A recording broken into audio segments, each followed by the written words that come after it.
சென்ற பகுதியில் நாம் ஒரு பயமுறுத்தும் யதார்த்தத்தை எதிர்கொண்டோம்.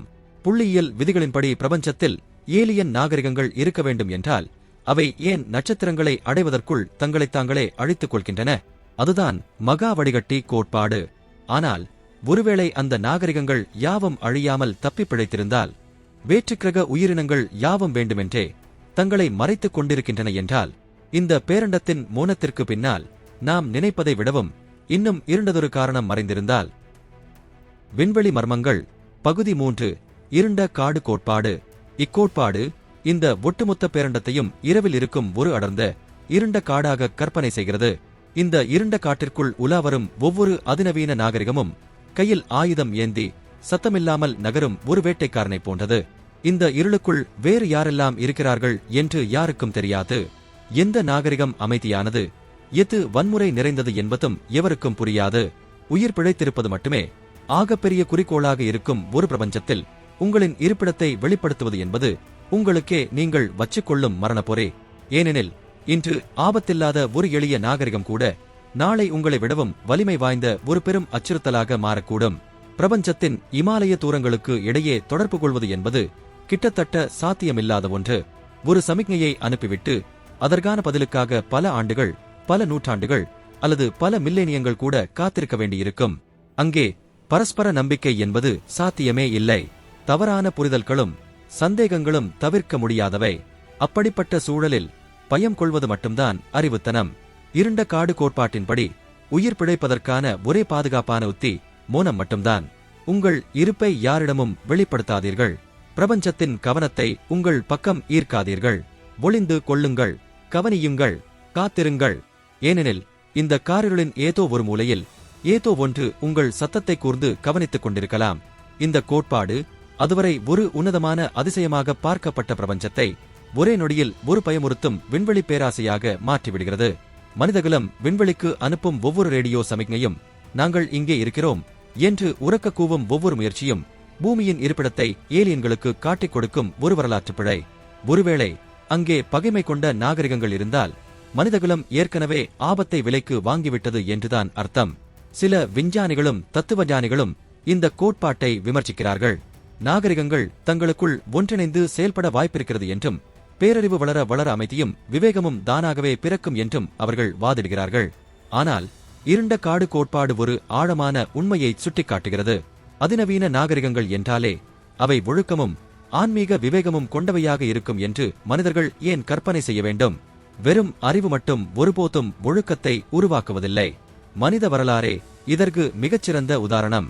தொழில்நுட்பம் வளர வளர மனிதன் இன்னும் துல்லியமாக போர் செய்யவும், உளவு பார்க்கவும், உலகையே அழிக்கவுமான கருவிகளைத்தான் அதிகம் உருவாக்கினான். வளர்ச்சி என்பது ஆற்றலை அதிகப்படுத்தியதே தவிர விவேகத்தை அல்ல. வேற்றுக்கிரக நாகரிகங்களும் இதே முரண்பாட்டைத்தான் எதிர்கொண்டிருக்கும். நம்மை விட பல மில்லியன் ஆண்டுகள் முன்னேறிய ஒரு நாகரிகத்திடம் கற்பனை செய்ய முடியாத அளவு பேரழிவு ஆயுதங்கள் இருக்கும். அப்படி இருக்கையில் அவர்கள் அமைதியானவர்களா இல்லையா என்று கண்டறிய காத்திருப்பது நமக்கே ஆபத்தாக முடியும். அதனால்தான் அங்கே மோனம் என்பது பலவீனம் அல்ல, அது உயிர் வாழ்வதற்கான உத்தி.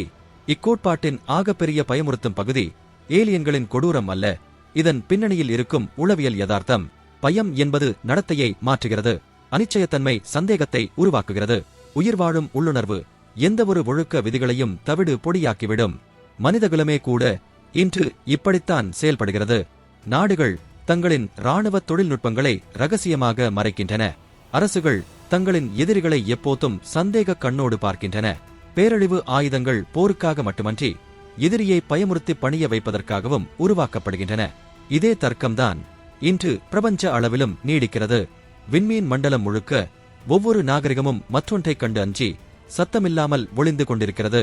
அப்படியென்றால் பிரபஞ்சத்தின் மூனத்திற்கு விடை அது வெற்று இடமாக இருப்பது அல்ல, நாகரிகங்கள் அழிந்து போனது அல்ல, மாறாக எங்கும் நீக்கமர நிறைந்திருக்கும் பயம், பேசத் துணிவில்லாத அஞ்சி நடுங்கும் சமூகங்களால் நிரம்பியது இப்பிரபஞ்சம். ஆனால் இதைவிடவும் திடுக்கிடும் மற்றொரு சாத்தியக்கூறும் உண்டு.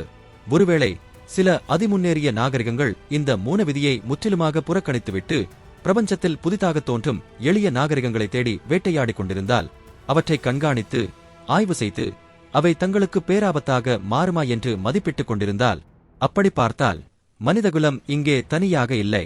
காரிருளில் யார் கேட்கிறார்கள் என்றே தெரியாமல் தொடர்ந்து சமிக்ஞைகளை அனுப்பிக் கொண்டிருக்கும் ஒரு அறியாத சிறு குழந்தையாகத்தான் மனித இனம் இன்று விண்வெளியில் காட்சியளிக்கிறது. பூமியை தாண்டி மிகத் தொலைவில் இருக்கும் ஏதோ ஒரு சக்திக்கு நமது இருப்பு ஏற்கனவே தெரிந்திருக்கலாம். இருண்ட காடு கோட்பாடு வேற்றுக்கிரகவாசிகளின் உயிரியலை விட மனிதனின் உளவியலையே பிரதிபலிக்கிறது. பேராசை, பயம், போட்டி மற்றும் எந்த விலையை கொடுத்தாவது உயிர் பிழைக்க துடிக்கும் சுயநலம். மனிதன் விண்வெளிக்குச் சென்றாலும் இந்த பயங்கள் அவனோடுதான் பயணிக்கப் போகின்றனவா? விண்வெளியை மனிதகுலம் அமைதியாக ஆராயுமா அல்லது அங்கும் பயம் நம்மை துரத்துமா? இந்த கேள்விதான் ஏலியன்களைப் பற்றிய தேடலை விட மிக முக்கியமானது. ஏனெனில் ஒரு நாகரிகத்தின் எதிர்காலம் என்பது அதன் அறிவில் மட்டும் இல்லை, அந்த அறிவு பயத்தை வெல்கிறதா என்பதில்தான் இருக்கிறது. ஒருவேளை பிரபஞ்சம் இங்கே யாரும் இல்லாததால் மௌனமாக இல்லை, எல்லாரும் ஒளிந்து கொண்டிருப்பதால் தான் இந்த மௌனம். காரிருளில் காத்திருந்து அடுத்தவரின் சத்தத்தை கூர்ந்து கவனித்துக் கொண்டே தங்களை யாரும் முதலில் கண்டுபிடித்துவிடக் கூடாது என்று அஞ்சுகின்றனர்.